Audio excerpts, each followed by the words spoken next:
from Scream Factory. It's a 4K with a Blu-ray release of Sword and Sorcerer, or Sword and Sorcerer if you don't want to use that W in there.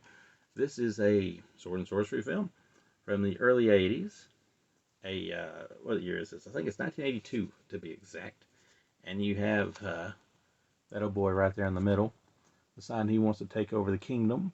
He kind of resurrects this little creature of a man here to help him do it, but then he betrays him. And then he takes over the kingdom, and we flash forward years later, where the son of the king, Talon, has to return with help and fight this guy back and take over the kingdom. It's a bit of a slow movie at times. I think one of the best parts of it is just the whole mystical creature aspect of it. Also the fact that it's pretty bloody for a sword and sorcery film, which is fine in my book.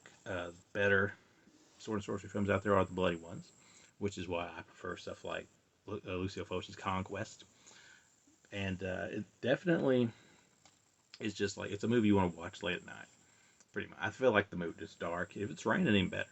Pop this one in and give it a go, and it's going to entertain you enough to meet your satisfaction, I think, especially if you do like sword and sorcery films. Now, that being said, transfer here looks amazing, I do believe, which you might not believe it would. I'm going to go ahead and show you here. Scream Factory using the black box, which seems to be a new thing for the 4Ks at least. There's both discs, the Blu-ray and DVD. There is the old reversible cover there with the, I guess, alternate thing. Because, you know, most of the time they commission new artwork for these covers. Ooh, about dropped it. They commission new artwork for these covers for the collector's editions. This one seems like they kind of just stuck with what they had, which, in my opinion, don't look bad as it is anyway, and it probably fits the tone. Besides, it's already been like painted or drawn or whatever, so who can argue with that? You get your little slip case here if you get them before they run out of print there, the first pressing. And you get a movie that, if you like little, you know, olden times stuff, that you can enjoy.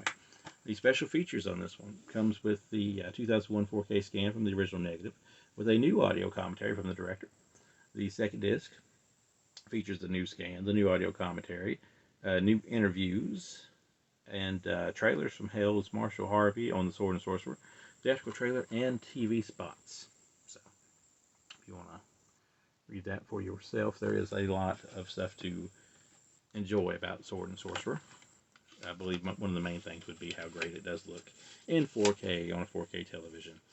And Scream Factory continues to kind of surprise us a little bit with some of the stuff they're releasing on collector's editions. You know, they had Alligator, and they had, which fits more to the regards of what they normally release. They have a bunch of Hammer films they've been releasing lately.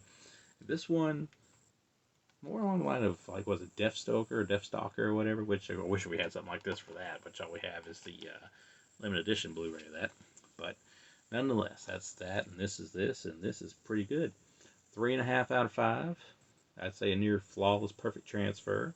So if you're on the fence about picking them up, because, you know, these releases aren't necessarily cheap these days, I would say if you love sword and sorcery films, or if you've seen this one before and you like it, then this one is very much worth you picking up yet again, because everybody likes a little nostalgic sword and sorcery, and it's pretty cool to see, like, of course, the main thing is the good guy here has a sword with like two or three blades on it that project, which back in these days is kind of like having a gun in some ways. So yeah, fun, weird stuff, but that's what these kind of movies are.